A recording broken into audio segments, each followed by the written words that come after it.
I don't know if you guys can hear me. I'm at the airport right now because I have to go take my practical exam. This is my board exam, but it's like hands-on. And it got postponed because of COVID, but now we're trying to finally do it in person. But daylight savings really messed me up because my test is going to be at 7:30 in the morning, and it is a 2-hour time difference. So it's going to be at 5:30 in the morning, and then I have to wake up at 4. Wish me luck. And we are in the room. Oh my gosh, hotel lighting is always makes me look dead. Okay, but plan is just to chill for tonight, and our test is tomorrow. Oh, and look at this beautiful view. This hotel is like really nice though. Look at this.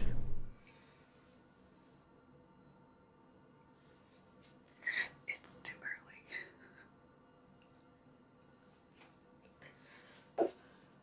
Coffee first.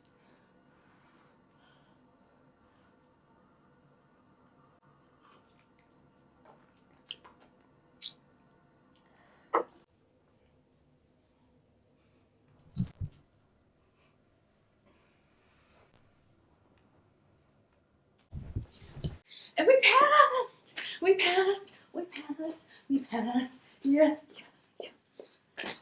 Okay, now I have to worry about all this continuing medical education. Ugh, I don't know what I'm doing with my life. I'm so hungry and I need coffee. It's not fair.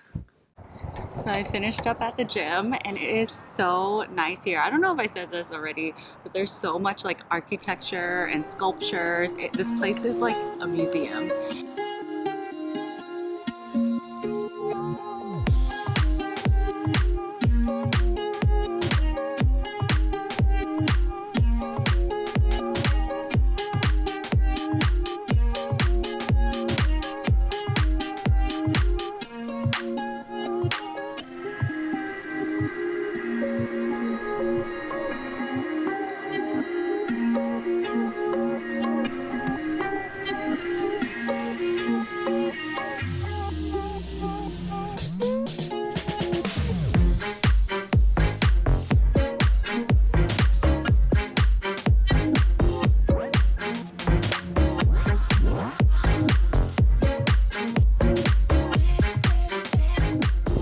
So I really need to like find my badass, YouTube girl energy, because it is so awkward for me still after like, I don't know how many years of filming to do it in public. Like I don't know, I still feel embarrassed. It's funny because one of my sister's friends who knew me in high school, like just in passing, she found me through TikTok, and then she said that, oh yeah, I don't know if you remember me, but like you were always Tracy's cool big sister.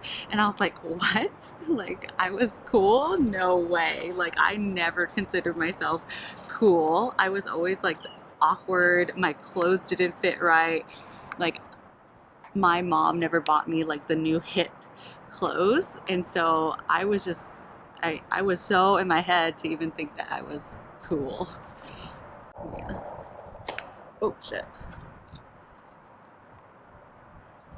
This is creatine, by the way. If you guys want a separate video on like creatine, how to use it, why to use it, and how it all works and all that stuff, then let me know so I can make a specific video on that.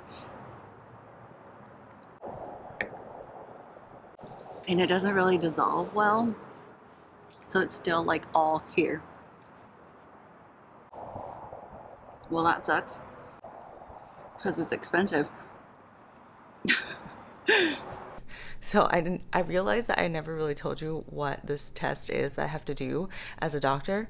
I am in Dallas, Texas right now to take my OMM practical exam, and practical just means like hands-on, where I'm going through case scenarios and actually treating patients with my hands, and this is being overlooked by proctors who grade you and all that stuff. I'm not allowed to fully say like what is in the exam, obviously, but it's basically saying that you are certified in this field of practice.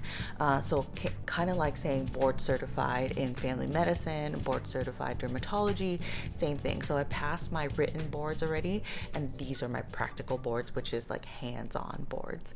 So yay, I am so excited about that. I woke up this morning actually watching YouTube and watching a bunch of people leave medicine, watching physicians feel burnt out, people leaving med school. And I think that I've realized this early on when I was in residency. I knew that I was depressed, and I knew that I could not go on working the way that I did. And if you have been with me for a long time since med school, you know that I emphasize the fact that I love medicine, but medicine is not every single particle of my being. I love other things. I love my family. I love adventure. I love food. I'm very, very artistic. And so I felt that a lot of people going into medicine, that becomes their identity, and that it encompasses their life because it takes up so much of their time. And so I needed to take a step back, and because of that I feel less burnt out. I'm not saying that just because I work part-time like it solves everything. I think that if I work for long stretches of time without a break, then I still do get burnt out because, you know, like your job goes on and you're still a mom 24/7, so everything is still hard.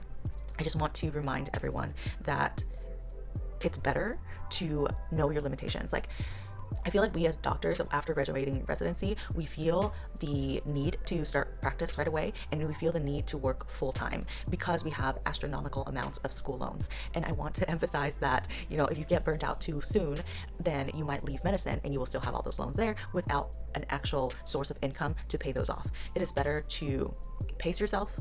That's what I personally do. Like, I start off at 0.5, which is 18 patient contacts hours a week, and I have the option to increase my hours as I wish. As compared to somebody else who is working full-time, it is a lot harder to cut back your patient hours. And the reason why is because once you developed a patient panel, which means that someone is established with you as their primary care doctor, they don't want to see someone else, you know. And so you have all these patients where originally you had more availability, and now you have less availability trying to see the same amount of patients, trying to go through the same inbox, and it's really, really hard to become feasible. As for someone like me, I'm working at 0.5. It's a lot easier to expand my schedule. It's a lot easier to take on new patients than it is to be like excommunicating old patients, if that makes sense. All I have to do is hire more MA or have my MA work longer hours with me. It's a lot easier than all these other components of like cutting back down. So I urge you to take that into consideration once you go into a job, or any sort of job really. But I'm gonna change right now and possibly just go to the gym and do some work. Wearing shorts today. Oh, this is my outfit for the gym. They're biker shorts. Okay, gotta just put on sunblock, and then I'm good. I swear. Oh, and coffee. I need coffee. Why is there not? There's like no coffee in here. That's not enough. Rude.